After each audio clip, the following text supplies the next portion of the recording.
Welcome back, addicts, to another discussion and live review. I'm Josh. I'm Graham. I'm Colt.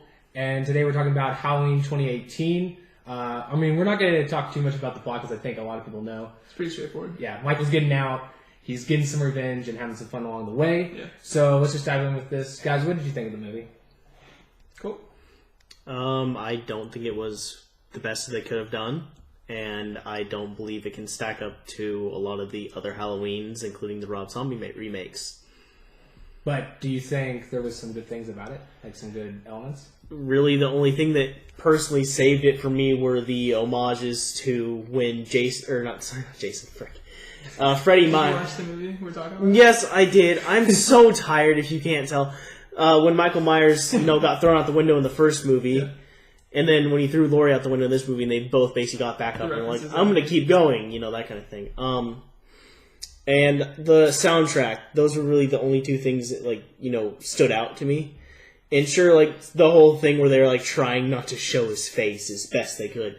Even though they got so close so many times. Yeah, well, that's an interesting thing you brought up, though, because, I got worried they were going to try to show a face, which is the worst thing I think they could do. They came close in a couple They came shots. very close, and I was like, please The do gas not. station. Like, you could see, The gas station one particularly, where he pulls up and you see him turn and look out the window, and I'm like, I don't at least in my mind for a second there, I was like, is he trying to get the cue that he's supposed to be doing something, or?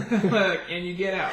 I bet they had to redo that a couple of times. Dude, I don't know. Well, okay, so my whole thing with the face is that you cannot show his face. Because the whole thing with Michael Myers is he is an evil presence. He's an entity that is supposed to be this more borderline, unstoppable killer. If you show his face, one, you kind of ruin the whole mystic feel of Michael Myers.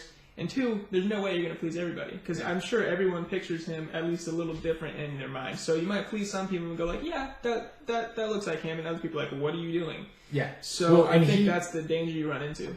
And Michael Myers is the mask. The mask is him. That represents his whole He's identity. Pasty William Shatner. Yeah, That's what he is. and so that's what you gotta have. Yeah. I agree with that because then if you see his face, then you just see the It sky. humanizes him, and it's not as scary. Yeah, It's not intense. and that's the whole point of his character. He's supposed to, he is a human, but he's supposed to be shit. the most unhuman piece of God.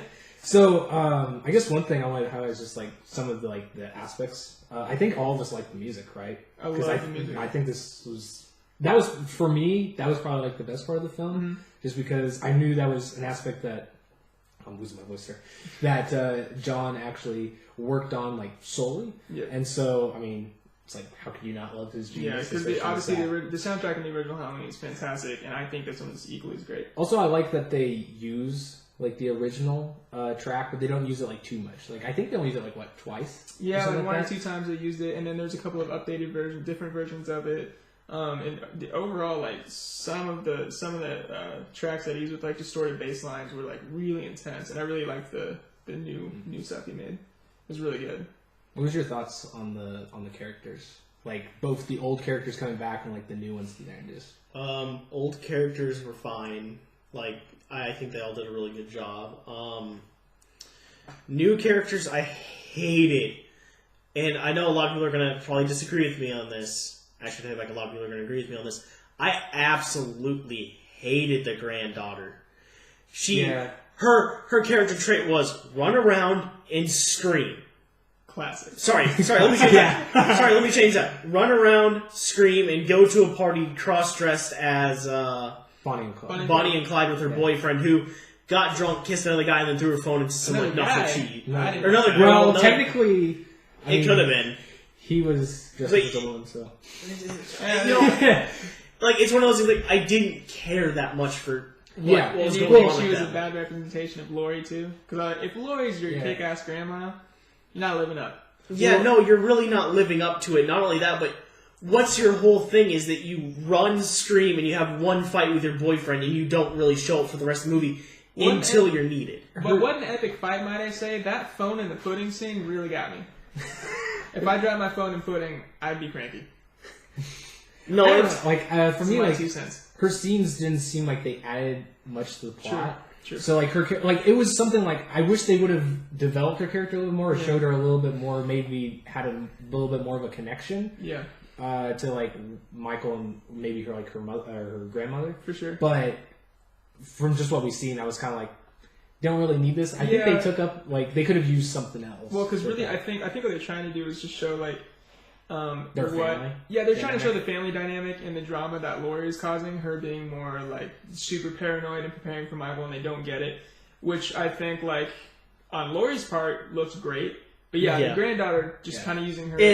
And the other one that so the other person that kind of ticked me off was the daughter of Laurie. Yeah, she's a bitch for sure. But she does have a couple of moments. See, like it's really like the end of the movie where they really like make her look like this really big badass kind of thing, and I'm just like, but you didn't make her feel like that throughout the rest of the movie. I mean, she literally, and I'm gonna loosely quote this as best I can. She's like, the world's not full of hate and anger; it's full of love, unicorns, and roses, or something like that. And I'm like, really? You're gonna try to make her seem like this character who just doesn't care about her mom, while also like not wanting to see all the bad in the world. Yeah, like her character, like her views and stuff are like really flawed, and the fact that she deals with it, and like how she pushes away her mother and like justifies shunning her away from her granddaughter. But at the until same the very end of the movie, where she finally like actually gets a chance to be like, hey, look, it all clicks from her. I'm actually a badass. I'm gonna screw with his mind, and then I actually did like that part where she screams for help and then she like got you and then shoots him. But and I think that just comes down to like it's probably just her mother pushed that into her being, so it's just like a matter of muscle memory, and stuff like that, especially being in the same environment. But I agree. Like her character isn't likable for most of the film, and the one thing that doesn't make sense to me is like towards the ending when they're having like their full blah with Michael. It's like one of those parts where it's like it feels tense and you're like, oh crap, like all these things. But there's other parts too where I heard people, this is one I didn't think of until after I saw the movie and I started talking to people, but it was like, she goes through all this trouble of putting like defenses into her house. She's got spotlights. She's got like a big, huge block on the door, but then she chooses a door that has part glass, so he could get in. Yeah. So I was like, that seems like they just made that option so he could do the whole like hand grab thing. Yeah. But I do like the scenes that cause like where they blow off his part of his hand stuff. Yeah. But, then you got those other things where I understand they had a plan where they lock him down in the basement and then set the thing on fire. Yeah. It is actually a brilliant, like, foolproof plan if they can pull it off. But when they got him down there and they had a chance to blow off his head, I don't know why they didn't try to do that. Yeah.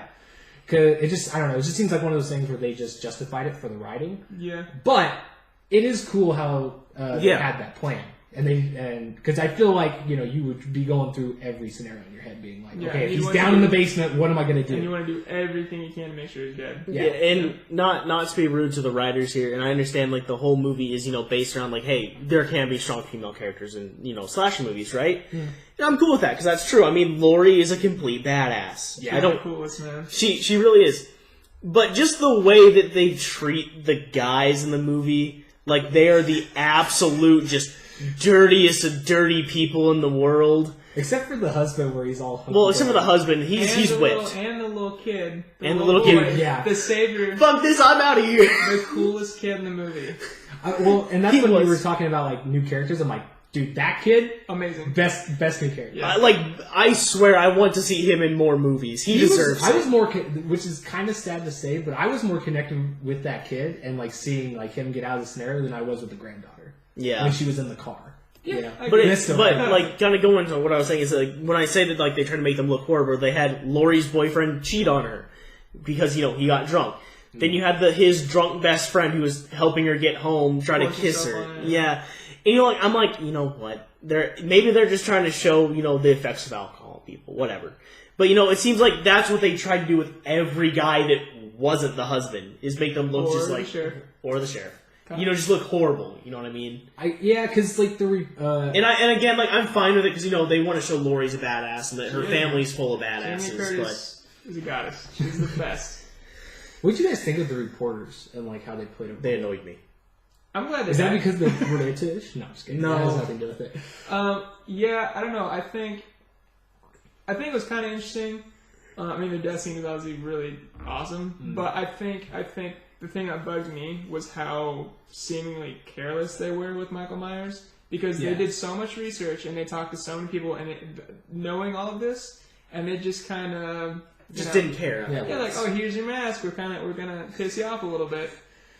I don't know. They were pretty careless. How does this make you feel? Yeah. Well, and the other thing that kind of ticked me off was the doctor, because they went the whole original doctor route where he was trying to help Michael to figure out, obsessed with him. Yeah, that kind of thing. I mean, and I can understand it, right? Yeah. It's fine, but do we really need to go that route twice? Can you not have a doctor that actually wanted to kill, Michael? I mean, Dr. Loomis wanted to kill him. Well, no, he did. Shot him. No, he did want to kill him, but that wasn't he wanted to kill him, but more he was obsessed with him at the start. If that makes sense, from what I remember, was he was obsessed with him. He wanted to study him out in the open, figure out what was going on. His obsession turned out to be deranged. Yeah, but then he finally realized, oh crap, this isn't a good idea. I have to actually help kill Michael. Whereas this doctor was more like, I want to know what he feels like, so I'm gonna commit murder too. Yeah, I would say that's his character and how he interacts is maybe a little bit more of the weaker things, but it is one that I don't know if you necessarily see coming, and that makes it kind of surprising when you first see it. But then again, it's kind of did they have any setup work that kind of, it was just kind of sudden. It was kind of there, yeah. So I don't know, because he started off seeming really weak, kind of frail, he couldn't do anything. His shoulder should have been gone. You know what? I kind of realized why. I know what it was. I know what the setup was. Was that he was the one who crashed the bus? Oh yeah, that could be. Yeah. That was the setup of him being like, oh yeah, Michael took over the bus when really it was just him to help Michael. See, I didn't think about that, but that helps with one of those. That's kind of frustrating though. What do you guys think was the best kill? Best kill, ooh. Because for me, one of the ones I don't think it was one of the best kills, but it was one that really stood out. And because I thought it was wow, they actually went that route. I applaud that. And it was when he was choking out the kid and then breaks his neck. I was like, dang, they showed that? That surprised me because obviously being a longtime horror fan, you're kind of used to them kids getting a free pass. Yeah, kids get a pass. They avoid killing kids, but a lot of that is because of the MPA rating. Yeah. Back in the day, especially if you killed a kid and showed it on camera, you're getting an NC-17. You're not going to get the views or the money you want. You can't show that if you want an R rating. Well, so I was kind of shocked to see it. Plus, there is an argument to be made that it's definitely not tasteful to kill the kids. But again, that does kind of serve the horror of the situation. Well, and it makes him more of a menace because oh shit, he even kills kids without mercy. Also, I thought it was great because when you see the kid, the one that's has the sitter, it actually, I don't know, it makes more tension for that scene because you already saw him kill a kid. Yep. So this one's oh crap, is he actually going to kill this one too? I mean, for me, I agree with that, but I also think the issue is that, when we were talking about this off camera, is that Graham brought up the good point is that he just kind of kills anyone that's in his way. Yeah. Mm-hmm. And, you say that, but then it's I can understand, you don't want to kill, a lot of kids or stuff like that, or you don't want to kill a lot of people that are in your way. But it's one of those things, if we're going to say he kills whoever's in his way, it's kind of he didn't really do that. He just kind of killed whoever was convenient at the time. Yeah, because it doesn't seem like the kills in between where he's going from house to house, it doesn't seem like there's any purpose to those other than the fact he's just yeah, no, I was I've been locked up for a while. I got to get my numbers back up. Yeah, that's kind of how I don't know. That's kind of how I felt with the with the kid who did escape. Is it? Well, why did he go into the house? Oh, because he can. Okay, but why? Well, because he wanted to. Well, he can just, march his way down to wherever he thinks Lori is. He can find her, and, he doesn't have to go into all these other houses. Yeah, because he knows the area. It's in the same house, right? No, I don't think it's in the same house. Yeah. But I think it's that her family, her, granddaughter and her daughter live in the same vicinity of where it all happened, though. Yeah, I don't know. Overall, I actually really like the movie. I think it's. I think it's better than all the sequels that came after the original. So I don't think it's as good as the original, obviously. But I'd say it's right under there. It's right next to the original for me. I love that movie. It's just super exciting to me to see Jamie Lee Curtis come back and play Laurie and see all the homages in the movie were super cool. Especially if you've seen the original, because I've talked to some people who hadn't. And I watched it with someone who hadn't seen the original, and I was like freaking out. I'm like, oh my god, they just referenced this, and they're like, oh, I haven't seen it. So that's kind of a bummer. Like it's a huge payoff if you have seen the original. And that's what I'll say. If you have not seen the original, watch it before you watch the new Halloween. Yeah, because we were talking about like a rating and stuff, and like for Graham, it's automatically like the next rank up from like what I'd give it, because one, it's like I saw the first one when I was young, and I've only seen it once, Yep. and so like for me, like I forgot a lot of the things, so. And I didn't see any of the sequels because I heard most of the consensus was it wasn't good, so I didn't. So going into it basically a fresh mind, like I would give it, more of like it's better than average, but it's still not like exceptional. And that's why, I would rate it the way I rate it, But like you were saying, if you like are a longtime fan of the series, you'd probably rate it higher. Yeah. Well, I agree. Or like Colton, because you were saying you had a real strong connection to the sequels that came after, Well, like so it's a different style. For me, it was more like I had a strong connection to all the other movies that kind of came out that at least involved Michael. Not the third one doesn't count. Season of the Witch. Yeah, that's can go burn. At the stake. At the stake, please. But it's one of those things where I personally felt in those movies, yeah, they weren't as good as the original. But they still gave Michael more of a presence and like more of a will to, I guess you could say, push forward and not completely just kill random people, but like to, if someone is getting in his way, to kill them. I guess I can kind of see that because like you want a sequel that you see something different. When in this one, like it is different, but it's more of like like you were saying, there's a lot of callbacks, there's a lot of homage, so it's not necessarily different. It's just kind of like a. Finishing or just like a fine especially for me, part of the thing is like since this was John Carpenter's last project that he got to work on, and the fact that him and Jamie Lee Curtis were executive producers and had some sway in the movie, I kind of come at it from the perspective of like I don't want to head on compare it to the original, and I kind of view it as like a love letter to the series. You know what I mean? Yeah. And so for me, that's kind of a soft spot in my heart since I know you and me are such big like John Carpenter fans. So yeah. I come at it from that angle. I heard. I think my biggest issue just comes from it does feel like a lot of the killings are just kind of random and not needed.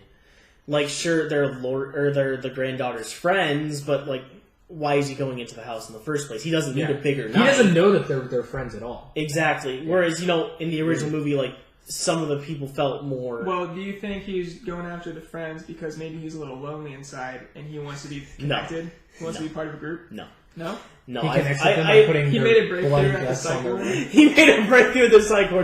I want a friend. He just wants to meet people. No, I just think that like a hard time expressing himself. I just think that with this movie, it felt more like a My Bloody Valentine, Jason, Texas Chainsaw Massacre kind of movie where it's like, oh, hey, look, here's these people that I need to kill. Even though, like, I have no connection to them, I'm going to kill them anyway. So you just didn't think it fit, like, the Michael Myers mold? Yeah, I don't think it really did at all. Okay. It's fair. Yeah. So, last verdict. As we're closing up. I think it's a very good movie. Like Josh said, it's better than average as far as horror movies go. Mm-hmm. Not exceptional, for sure, but just a super fun movie, especially if you've seen the original Halloween. I urge you to do that if you haven't. So watch that first and then watch this. It's a really good time to be had. I'd give it an 8 out of 10. Solid. It's a very good solid movie. Gotta have very it. good movie. I'd go back and watch it tomorrow. Very good movie. Yeah, because for me, like, I kind of want to rate it like a worth it, just because, there was some parts that I don't think I wanted to see more, I guess, and something a little bit different than the original. But I did like the callbacks, and I think it's I don't think it's bad to say that it's probably one of the best slashers in recent history. Mm-hmm. Just because we haven't had many, and it brings back the old genre. It just feels like the 80s and like 70s are all coming back. Yeah. So for that, I think it's good. And I'm gonna be looking out for this next one if they do come back, which I hope they don't, because it's done. It's finito. So yeah, it's a good ending point, but it's Blumhouse. So we'll see.